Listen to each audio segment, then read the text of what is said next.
Are learning now who will be joining the president on that. Ivanka Trump will be with her father. We do know that. Also, Wisconsin Governor Scott Walker.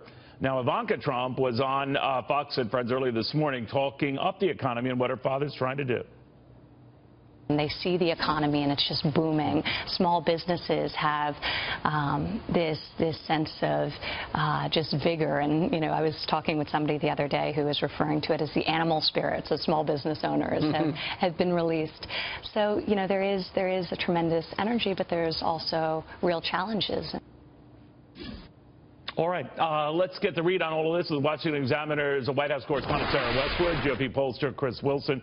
Sir, let me begin with you. Now, part of this initiative tomorrow, this was all prearranged before we got wind that Jeff Sessions would be testifying on Capitol Hill. Might that be eclipsing whatever message the president is sending tomorrow? Right, First to Sarah, and then I will get to you, Chris. Sorry. Okay. Right, like Blake mentioned, this is sort of what happened with Infrastructure Week. It seems like a pattern the White House wants to pursue, where they have a policy theme that encompasses a trip somewhere in Middle America to promote that policy alongside local leaders. We're going to see potentially Governor Scott Walker there tomorrow. Last week, President Trump was in Cincinnati. But again, all of this controversy with the Russian situation has overshadowed that. Jobs and job creation, economic issues, this is where President Trump is strongest, where he has the most concrete results he can point to in terms of job numbers and the investor confidence and everything that has come along with his pro-growth agenda. So it's not surprising that when the White House is coming out of a period where they've been criticized for lacking focus, they're starting with the area where they've been most successful. You know, and Chris, I apologize for the confusion at the outset here, but one thing I've heard, Chris, is that this is a matter of timing. This event in Wisconsin will be in the morning, we are told. The Sessions event testimony will be coming at 2:30 in the afternoon, so there is time earlier on for the president to get his message out that there's an alternative out there for traditional college-related jobs, that not everyone has to go to college to get a good job, and apprenticeships and the sort of thing they value. For example, in Europe, places like Germany and Italy, is something that this administration will be touting. The fact that he's doing it with Scott Walker, the fact that he's doing it with his daughter, the fact that he is going to be echoing it with this sort of like who's who of even labor in the state, will it get much follow-through? What do you think? Well, it's tough to say on the follow-through right now. I think the one thing that Donald Trump is better at than anybody else right now in American politics and maybe in the world is controlling press attention. Now, the unfortunate aspect is it's been negative for the last few weeks, and what this gives him the opportunity to is get back on message. Anything that does that is a positive. I think it's positive on two fronts.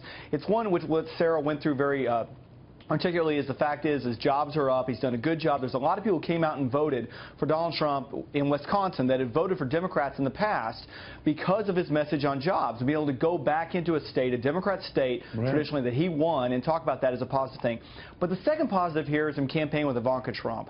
She is well-liked. She softens his edges. She provides discipline to the campaign. And I think him going down the trail with her to talk about this is going to, it's not going to take attention completely away from the Sessions hearing, but it's certainly going to divert it, and it's probably the smartest thing I've seen them do so far from a press standpoint in this presidency, and it feels a lot more like the campaign than anything else that up till now has outside of the rallies. In other words, get back to what got you here. You know, Sarah, one of the things I was reading that they want to do tomorrow is look at the 30-odd various workforce programs spread across more than a dozen federal agencies, fine-tune them, winnow them down, get them to be more productive. But a criticism that comes up, and you always hear this, especially from liberals, and I talk about Angela Hanks, who gave the president high marks for even attempting this trip, but over at the Center for American Progress, she views it as with a mixed blessing.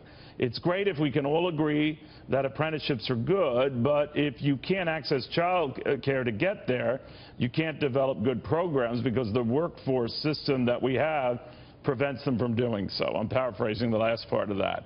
What do you make of that the president is damned for even trying?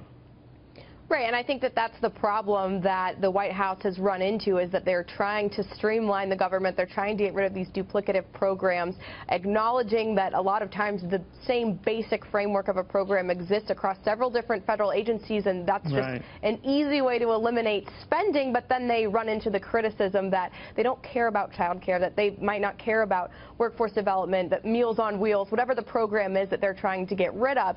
And so that makes their job harder, in that they have to explain what exactly is they're doing, why they're eliminating the programs. It's not a bumper sticker fix. It's something that takes a lot of selling, and so that's why I think you do see the president out there selling these policies, and he does have his cabinet members taking a more public role in explaining what they're trying to do. And taking a more public role as well, Chris, in looking at the virtues of skill sets and talents, whether you're a mechanic or a plumber or these kind of skills that we've, for some reason, frowned upon.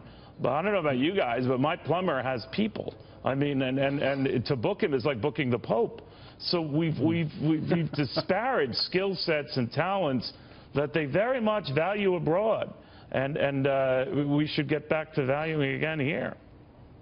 You know, anybody who's tried to book someone to come in and work on their home or their apartment knows exactly what you're talking about.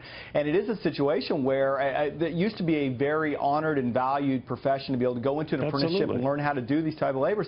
And it really hasn't been. I think it was disparaged a lot in the 2000s and the 90s, as if, oh, as we move to a tech economy, which we have, that there's something nefarious or something less honorable about moving into other professions, and it's unfortunate. And I do think this is the other value of Donald Trump with the bully pulpit and the ability to control a message, and Ivanka Trump with the ability to sort of be seen as the reasonable approach to these situations, and someone who's made caring about jobs and caring about people entering the job force such a key part of her message. And it's a great 1-2 punch.